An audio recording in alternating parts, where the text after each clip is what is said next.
Je veux te dire une chose. Écoute-moi avec intelligence, s'il te plaît. Pour être riche, il ne faut pas seulement beaucoup travailler. D'ailleurs, je pourrais même corriger, il ne faut pas beaucoup travailler. Il faut bien travailler. Il y a une nuance entre beaucoup et bien. Car on peut beaucoup et mal. Il faut bien travailler. Et au-delà de ça, le pauvre qui veut être riche doit vivre comme un riche. Le riche ne vit pas dans les dépenses, les riches vivent avec le minimum. Contrairement de ce que les gens pensent. Le riche ne se réveille pas à n'importe quelle heure, le riche se réveille à un temps bien fixé. Parce qu'il a des choses à faire. Si le pauvre doit devenir riche, il doit fonctionner comme un riche. C'est-à-dire régler sa vie, régler son temps et régler ses dépenses. Est-ce que quelqu'un m'entend? Lorsque tu ne captes pas ces choses-là, la forteresse va te garder dans la médiocrité. Certaines choses, il faut faire fonctionner le cerveau. Si celui qui a 207 devient plus riche que celui qui est resté avec 900, ce n'est pas à cause de l'argent. Il y a autre chose qui est entré en jeu. Vivre avec son salaire est une malédiction. Un enfant de Dieu ne peut pas vivre qu'avec son salaire. Car l'Éternel Dieu dit, au-delà même de cela, David a dit, oui, le bonheur, où est ta grâce? Quand tu as un salaire de 1000 $, tu dois avoir la grâce même de 3000. Ça localise quelqu'un. La grâce doit te localiser. La faveur doit t'accompagner. Tu ne peux pas vivre que de ton salaire. Pas un enfant de Dieu. Respecte les principes et arrête de rester dans les forteresses. Tant que tu diras, c'est peu, je n'arrive pas à gérer, je ne saurai pas, tu n'iras jamais au-delà. Tu dois faire les choses par la foi et voir si Dieu est dans les principes. D'abord, pourquoi tu as des dettes? Ne sais-tu pas que c'est interdit pour les enfants de Dieu? Ne lis-tu pas l'écriture? On dit qu'un enfant de Dieu ne doit pas avoir des dettes. Parce que les dettes font quoi? Appauvrissent. Appauvrissent. Les tissages, tu as pris quelque part. La blouse, la jupe, les chaussures. Et ce qu'on ne voit pas, toutes les larmes ne sont pas les bonnes larmes à l'église. Hein? Ouais. Tu verras quelqu'un en train de pleurer. Seigneur, comment tu peux m'abandonner? Je suis ton fils. Je suis allé demander le travail. On me demande d'être homosexuel. Oh Seigneur. Tu n'as pas à pleurer. Le problème c'est toi. Comment ces homosexuels-là ont pris le pouvoir? Le travail c'est à l'honneur. Merci, j'ai aimé ça. Du royaume. Voici pourquoi. 1, s'il vous plaît, on écrit. 1. Dieu a horreur des paresseux. Je brise la forteresse. Dieu a horreur de Thessaloniciens 3:10. J'aime cette écriture. L'apôtre Paul était très sévère et c'est une bonne chose. 2 Thessaloniciens 3:10, il est dit, car lorsque nous étions chez vous, c'est l'apôtre Paul qui parle aux Thessaloniques, nous vous disions expressement, si quelqu'un, il ne veut pas, si quelqu'un ne veut pas travailler, qu'il ne mange pas non plus. Celui qui dit à Kinshasa il n'y a pas de travail, paresseux, je te réchoque. Celui qui ose dire que dans ce pays-là, qui est comme un pays où coule le lait et le miel, tu dis que tu n'arrives pas à avoir 5 $, tu es paresseux. Parce que tu n'as pas besoin d'être employé, crée l'emploi. Ne sais-tu pas que derrière certaines maisons, sans effort, quand tu jettes les eaux, après avoir nettoyé les tomates poussent. Toi, tu ne peux pas acheter une petite terre ou même t'organiser avec quelqu'un qui a une terre. Tu lui dis, donne-moi cette portion. Je plante les tomates, on va partager les pourcentages. Non, toi, tu attends de demander 1000 francs, 2000 francs. Que l'Éternel te délivre de la paresse. Donne-moi un amen que tu sors des forteresses. J'ai besoin d'un autre amen. J'ai besoin d'un amen qui délivre. Sors des forteresses. Dieu n'aime pas les paresseux. Pourquoi d'ailleurs? Tout ce que nous voyons aujourd'hui est le fruit du travail. Dieu a commencé le monde par le travail. Il a commencé par le travail. Toi maintenant tu es comme ça comment? Et ce qui est bizarre c'est que tu aimes la paresse. Tu te réveilles à 10 h du matin. 10 h du matin, il y a des gens qui ont signé des contrats de 100 000. Monsieur, regarde un peu ton âge quand même. Ne vois-tu pas que tu as grandi? Même lorsqu'on dit que dans le Seigneur, il n'y a pas de retard. Mais attention, le système de pensée de ta vie peut te créer un retard par rapport à ta propre destinée. Le peuple d'Israël est mort dans le désert à cause du système de pensée. Comment un homme de plus de 20 ans peut se réveiller à 10 h du matin? Tu vas me dire quoi? Tu priais la nuit. Même quand tu pries la nuit, tu te réveilles quand tu dois te réveiller. Quand l'aurore se lève, lève-toi. Non, non, non, je sens qu'il y a beaucoup de paresseux. Donne-moi un amen. Comment un homme de plus de 20 ans se réveille à 10 h? Et il se réveille en train de s'écarteler. Il demande à sa maman, il n'y a pas de foufou? aventurier, sorcier, fais sur toi. Qui va te faire le foufou? Qui va te préparer cette boule? Cette maman qui est fatiguée, qu'aujourd'hui tu devrais récompenser par ton intelligence. Lorsque tu as déjà 17 ans, commence à chercher comment tu dois non seulement bien étudier, mais travailler aussi. J'ai besoin d'un amen qui délivre. Dieu n'aime pas les paresseux. L'apôtre Paul dit si il ne veut pas travailler. C'est pourquoi je parle de notre nation, de notre pays. Parce que refuser, ne pas avoir de l'argent dans ce pays, c'est refuser expressement de travailler. Toi, tu veux qu'on t'emploie. Qui va t'employer? Celui qui doit t'employer a déjà mis tous ses cousins. Je parle ou je laisse. Je parle ou je laisse. Il a déjà mis sa tribu là-bas. Il a fait asseoir sa tribu. Dès que tu arrives à la porte, on te commence à barrer. Avant de voir la suite de la vidéo, je tiens à te dire qu'il y a une opportunité qui te permettra de gagner au moins 2000 € par mois d'ici 2 mois. Même si tu es en Afrique, tu te lances aujourd'hui sans dépenser un seul euro dans le processus. Tout ce qu'il te faut, c'est d'avoir une connexion Internet et développer les compétences que je t'aide à maîtriser dans Rehoboth YouTube. Je t'en dirai plus à la fin de la vidéo. Clique sur le premier lien en description avant que cette opportunité unique ne t'échappe. L'offre de lancement se termine dans très peu de temps. Dès que tu arrives à la porte, on te commence à barrer. Le portier déjà, quand tu pénètres encore le bureau, tu vas évoluer dans les mousouris. Toi, tu attends quoi? Faut pas rêver, monsieur. Soyons à des moments rationnels. Sois équilibré dans ta connaissance. On est au Congo, arrête de rêver. Et pas seulement le Congo, parce que j'ai remarqué qu'il y a des Quinois, j'en parlais des autres, qui aiment trop critiquer le Congolais. Monsieur, ce n'est pas qu'au Congo. Dans toute l'Afrique, c'est la même réalité. Et même dans certains pays d'Europe aussi, c'est la même réalité. Il ne faut pas te leurrer. Tu es dans un pays où, quand on nomme quelqu'un, il appelle même son oncle qui est dans le village. Il lui dit, viens. J'ai une place ici pour toi. L'oncle qui vient ne sait même pas se mettre sur la cuve. Le français déjà sort difficilement. Mais il va travailler. My goodness. Maintenant, c'est là que toi tu dis, j'attends qu'on m'engage. Qui va t'engager? Personne ne t'engagera. Engage-toi toi-même. J'ai aimé cette amène, la forteresse est tombée. Engage-toi. Est-ce qu'il y a un travail qui rémunère aussi bien que l'agriculture? Il n'y en a pas.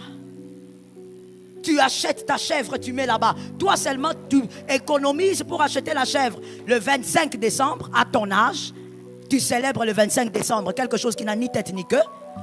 Tu économises, tu achètes une chèvre.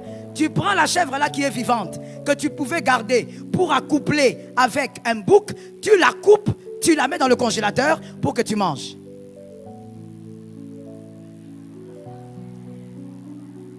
Quelqu'un vient... Je précise, tu n'as pas le salaire fixe ou régulier.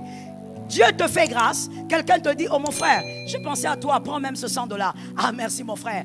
Le paresseux, dès qu'il sort de sa maison, il commence à regarder. Les sacs là que j'avais vus là, ça coûte encore combien? La chaussette là que j'avais vue, ça coûtait encore combien? Tu vas dépenser en un seul jour, tu restes avec 5 $. Parce que tu es un paresseux. Celui qui travaille respecte l'argent. Celui qui travaille respecte l'argent. Et let me tell you something. Est-ce que je peux te choquer? Je posais la question, est-ce que je peux te choquer? Celui qui travaille, quand tu lui donnes 100 francs, il te dit 1000 merci. Ce sont ceux qui ne travaillent pas là, les façons. Quand tu lui donnes 50 $, il part, il dit, regarde ce qu'il m'a donné. Parce que toi-même, tu n'as jamais rien produit. Le paresseux, la Bible dit, il ne doit pas manger. Étudier ne t'empêche pas de faire un petit champ. Est-ce que quelqu'un m'entend? Étudier ne t'empêche pas d'acheter un petit porc qui va grandir et que tu vas accoupler. Il n'y a pas une bête qui met bas autant de petits que le porc. Tu vas là-bas, tu dis, tu vas dans les supermarchés ici, toi-même avec tes 2 pieds. Tu vas, tu dis, j'ai la viande de porc à vendre. Je n'ai pas une très grande quantité, mais je peux vous fournir d'ici quelques mois. Mais pour l'instant, j'ai autant de kilos. Vous pouvez m'acheter ça à combien? Toi, non. Tout Tout ce que tu aimes, la main tendue. Donner. Je n'en ai pas.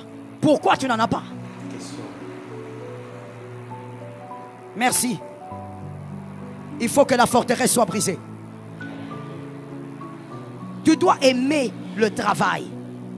Est-ce que quelqu'un m'entend? Dieu lui-même a commencé par là.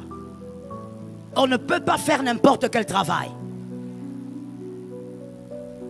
Tu ne peux pas me dire qu'être prostituée est un travail. Et tu viens avec la dîme, tu dis j'ai la dîme. Quelle dîme? On ne peut pas faire n'importe quel travail parce qu'on fait le travail par rapport à la gloire du royaume. Ceux qui ne louent pas le royaume, tu ne le fais pas. On te prend pour commencer à escroquer les gens. Les donner les faux visas. C'est contre le royaume. Tu ne peux pas le faire. Que les forteresses se brisent. Ton travail doit honorer le royaume. Un enfant de Dieu choisit ce qu'il doit faire. Ça tombe sur quelqu'un, je répète la phrase. Un enfant de Dieu choisit selon. Est-ce que le travail que je fais, si je le dis à Dieu, si Jésus, je lui le dis, si je le dis à l'église, est-ce que ça honore le royaume? Toi, ton travail, c'est de courir à gauche, à droite, envoyé par un monsieur qui a je ne sais pas quel âge, dépassé par les événements pour aller lui prendre des copines. C'est ça ton travail. Tu attends le numéro matricule dans ce travail-là. Tu vas à gauche, tu le prends une femme là-bas, tu prends une femme libanaise, tu prends une femme du Bas-Congo, tu prends une autre de Kisangani. Donc toi, c'est ça ton travail. Que Dieu te délivre de ce mal. Donne-moi un amen. Que Dieu te délivre, sinon c'est l'enfer, mon frère. Sors de cette condamnation. Voilà pourquoi je vais ouvrir une parenthèse qui peut être choquante, mais elle est importante en tant que pasteur, je dois le dire. Que quelqu'un me dise, je reçois ce qui va être dit. Mon frère, ma soeur, sors de la paresse. Je reprends. Sors de la paresse. Ne viens pas à l'église pour chercher l'emploi. Ici à l'église, nous tous, nous venons chercher Jésus. Donne-moi un amen. Ne viens pas à l'église parce que tu as ciblé quelqu'un que tu vas aller voir pour te mettre ton dossier. Que ton dossier prenne le feu. Nous tous à l'église, nous venons. Non, j'ai remarqué que la maman là, apparemment, elle peut avoir des entreprises. À la fin du culte, madame, s'il vous plaît, est-ce que vous pouvez m'aider? C'est ici là, nous tous, c'est Jésus qui nous aide. À cause de cette attitude diabolique que certains chrétiens ont. Voilà pourquoi vous avez alimenté, écoutez-moi bien, et que la distraction s'éloigne de vous. Voilà pourquoi vous avez alimenté les forteresses auprès des païens. Il y a des païens qui disent, les églises là, moi je ne peux pas entrer. Quand quelqu'un devient millionnaire dans le monde, il ne va pas à l'église. Parce qu'il a peur qu'on court derrière lui. Tout le monde vient chercher Jésus. Non, je n'ai pas entendu. J'ai besoin d'entendre 3 amens. Surtout quand tu sais que c'est toi, tu dois donner amen. Pourquoi les millionnaires ne viennent pas dans les églises? Pourquoi? Vous ne nous posez pas la question? Toi, tu es jeune à ton âge là. Tu viens à l'église pour demander l'argent à une dame que tu vois, à un monsieur que tu vois, qui a peut-être le double de ton âge. Tu es plus fort que lui. Cherche l'argent. Voilà pourquoi il y a des gens qui n'aiment pas les églises. Ils préfèrent rester chez eux à la maison. Et ils disent, ces églises, quand vous allez, on vous embête. Les forteresses que le diable a posées en eux. Mais vous, les chrétiens, vous alimentez les forteresses là. Quelqu'un ne peut pas venir à l'église tranquille. Il adore, il prie et puis il sort. Il faut seulement que toi, avec tes 2 pieds là, tu cours derrière pour suivre la personne.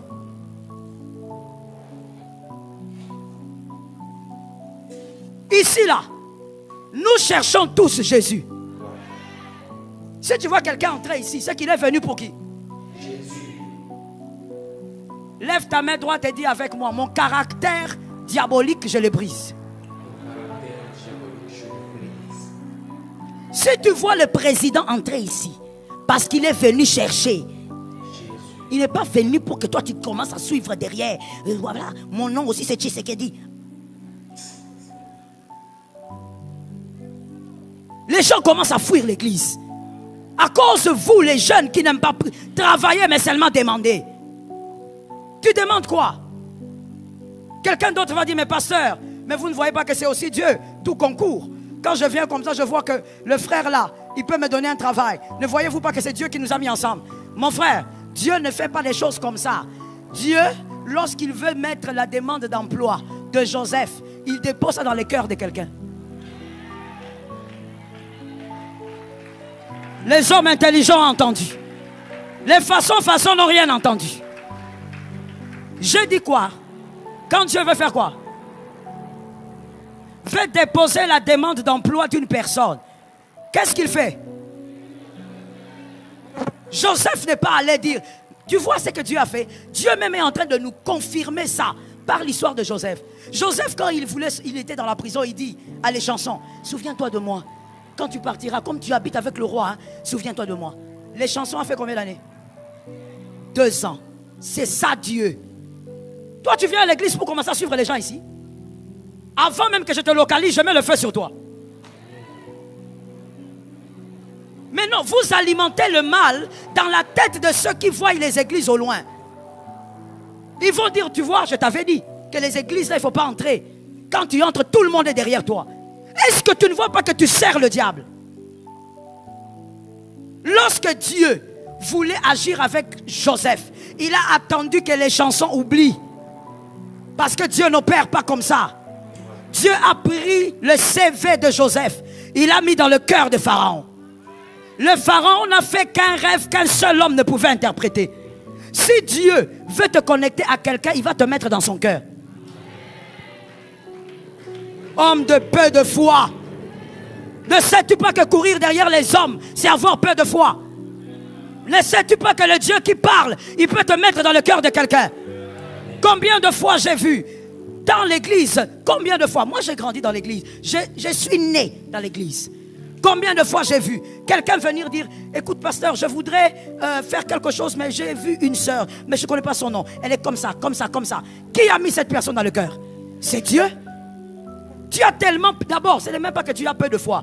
D'abord, tu es paresseux. Ajouté à ça, tu as peu de foi. Voilà pourquoi tu cours derrière les gens. Mais je dis à quelqu'un, dans cette église, Assemblée évangélique Nouvelle Alliance Campus, ma campagne, le feu te poursuit. Nous tous, nous sommes là pour Jésus. Je répète encore, et je prends l'exemple, je suis désolé de le reciter, c'est la plus haute autorité du pays, mais je prends son exemple justement parce que c'est la plus haute autorité. Si tu vois le président entrer ici, c'est parce que même lui a reconnu que nous avons besoin de Dieu. Alors toi, tu restes sur ta chaise, tu finis ton adoration, tu fais quoi? Le manque de foi. Et le fait même de ne pas travailler, c'est un manque de foi. Jésus bénit les entreprises.